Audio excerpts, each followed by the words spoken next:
Vous avez acheté votre voiture, vous avez signé le bon de commande, vous payez l'assurance tous les mois, mais la vérité, c'est que vous n'êtes plus qu'un locataire dans votre propre propriété. Les constructeurs ont mis en place une stratégie silencieuse, verrouillant chaque composant pour rendre l'auto-réparation non seulement complexe, mais techniquement impossible sans leur autorisation. Ce n'est pas un forfait d'entretien transparent. Ce n'est pas un abonnement optionnel pour le confort. Ce n'est pas un kit d'accessoires surtaxés trouvé en tête de gondole. C'est un péage numérique obligatoire installé directement entre vous et les roues qui vous déplacent. Ce système verrouille vos pièces, détruit le marché de l'occasion et impose un racket logiciel inédit. Prenons 2 voitures identiques sur le marché français. Un modèle de 2005 et sa version actuelle de 2026. Pour remplacer un simple alternateur sur la version ancienne, un conducteur moyen passait 40 minutes dans son garage pour un coût de 80 € de pièces brutes. Aujourd'hui, sur le modèle récent, la même pièce physique exacte coûte 350 € à l'achat, exige 4 heures de démontage à cause d'une architecture délibérément obstruée et nécessite surtout un passage à la valise constructeur facturé 150 € uniquement pour valider un code d'activation. Si vous ne payez pas cette taxe logicielle, l'ordinateur de bord refuse la charge et coupe le moteur après seulement 50 km. Pour comprendre pourquoi l'industrie a basculé dans cette logique de captivité totale, il faut remonter à l'année 2012.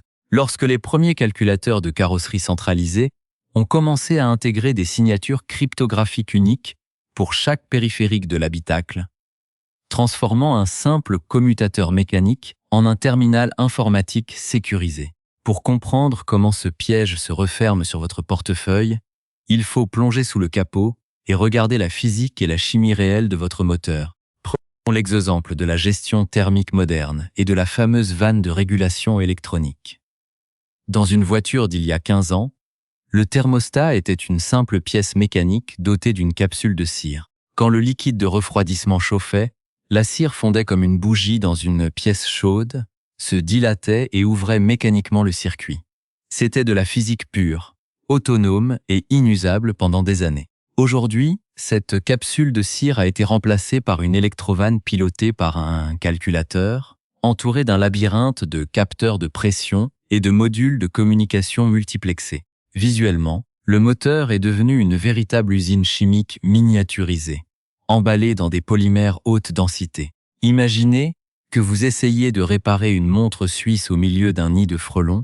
Chaque pièce est imbriquée de manière si compacte que le moindre changement de capteur thermique nécessite de vidanger l'intégralité du bloc, de démonter le collecteur d'admission et de manipuler des clips en plastique calibrés pour casser au premier effort de traction.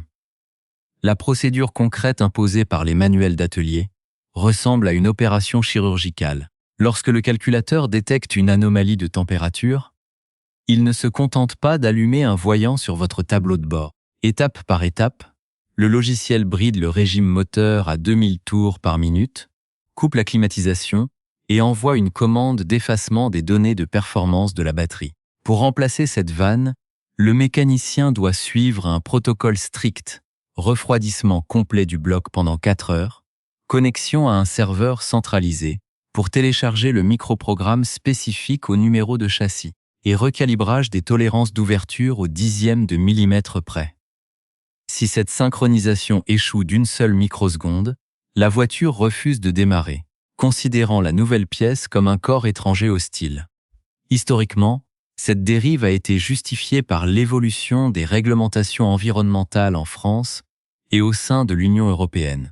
Les normes Euro, de leur introduction au début des années 90 jusqu'aux exigences draconiennes actuelles, mesurent les émissions au milligramme près sur des cycles d'homologation de plus en plus stricts. Pour réduire les émissions de dioxyde de carbone et d'oxyde d'azote de seulement 3 ou 4%, les ingénieurs ont dû pousser la précision mécanique à des niveaux microscopiques.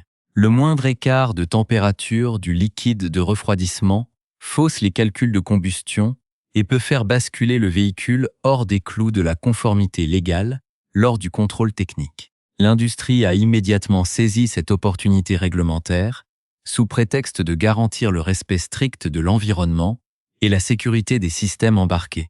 Elle a banni la mécanique traditionnelle au profit d'un écosystème entièrement verrouillé par le chiffrement.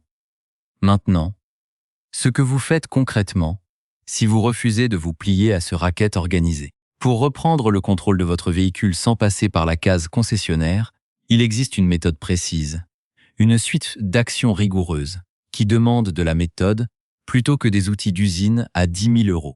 La première étape se déroule impérativement moteur totalement froid, idéalement après une nuit d'immobilisation, pour stabiliser les tensions résiduelles de tous les calculateurs de bord. Vous devez vous procurer une interface OBD de diagnostic ouverte, dite générique, mais compatible avec le protocole étendu de votre marque, que vous branchez sur la prise située sous votre tableau de bord. La deuxième étape consiste à effectuer une lecture complète et une sauvegarde brute de la cartographie actuelle de votre passerelle réseau, ce qu'on appelle le module de passerelle centrale, avant de toucher à la moindre pièce physique. Cette précaution est votre seule assurance vie numérique si le système d'exploitation de la voiture décide de se bloquer en mode protection. Pour la troisième étape, vous débranchez la borne négative de votre batterie, puis la borne positive, et vous attendez précisément 15 minutes pour vider les condensateurs des modules de sécurité de l'airbag et du système anti-démarrage. C'est seulement à la quatrième étape que vous effectuez le remplacement mécanique de votre composant, qu'il s'agisse d'un alternateur, d'un boîtier papillon ou d'un capteur de pression de rampe d'injection, en veillant à nettoyer les portées de masse au nettoyant contact pour éviter toute fluctuation de résistance électrique. La cinquième étape est cruciale. Après avoir tout rebranché, vous ne lancez pas le moteur, vous mettez uniquement le contact pendant 2 minutes pour forcer le réseau de bord à scanner la nouvelle impédance du composant.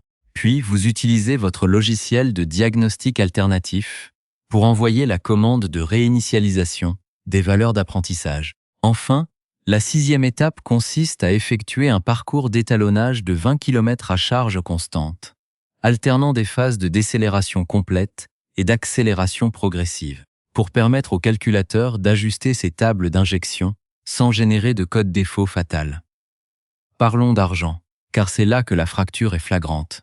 Vos coûts réels pour cette opération se résument à 85 € pour la pièce de rechange de qualité équivalente à l'origine et 40 € pour l'interface de diagnostic universel utilisable à vie. Le garage officiel, lui, vous facture l'équivalent de 680 €, combinant 2 heures de main-d'œuvre au tarif fort, le prix fort de leurs pièces packagées et le forfait obligatoire de connexion au serveur centralisé de la marque. Un rituel financier qu'il vous impose à chaque entretien majeur ou tous les 30 000 km, sur une durée de détention standard de 100 000 km, en comptant les freins arrière électroniques, la batterie et les capteurs d'échappement. L'application de cette méthode d'indépendance vous permet d'économiser un montant minimal de 2 400 € net d'impôts. Il existe cependant un avertissement très clair. N'appliquez jamais cette stratégie de contournement logiciel si votre véhicule est équipé d'une motorisation hybride rechargeable de dernière génération ou d'un bloc essence à taux de compression variable. Ces architectures spécifiques intègrent des verrous de haute tension et des systèmes de calage micrométrique qui communiquent en continu via un réseau chiffré asymétrique, rendant toute tentative de synchronisation artisanale destructrice pour les puces de mémoire flash du calculateur principal. Pour tout le reste, pour les moteurs thermiques conventionnels qui équipent la majorité du parc automobile, cette procédure est votre unique rempart pour protéger ce qui a de la valeur, votre liberté de déplacement et votre pouvoir d'achat.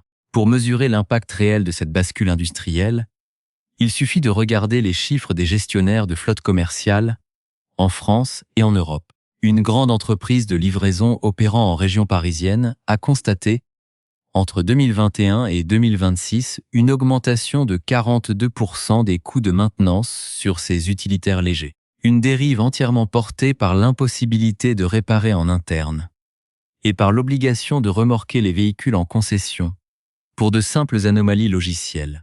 En Europe, le taux de marge des constructeurs sur la vente de véhicules neufs stagne autour de 5 à 8%, tandis que leur marge nette sur les pièces détachées captives et les licences de diagnostic grimpent à plus de 45%. Contrairement à d'autres marchés mondiaux, où le consommateur est totalement démuni, le marché français bénéficie de la protection du droit européen sur la libre concurrence des réparateurs indépendants. Mais les usines contournent cette barrière en déplaçant le verrou de la mécanique vers le code informatique chiffré.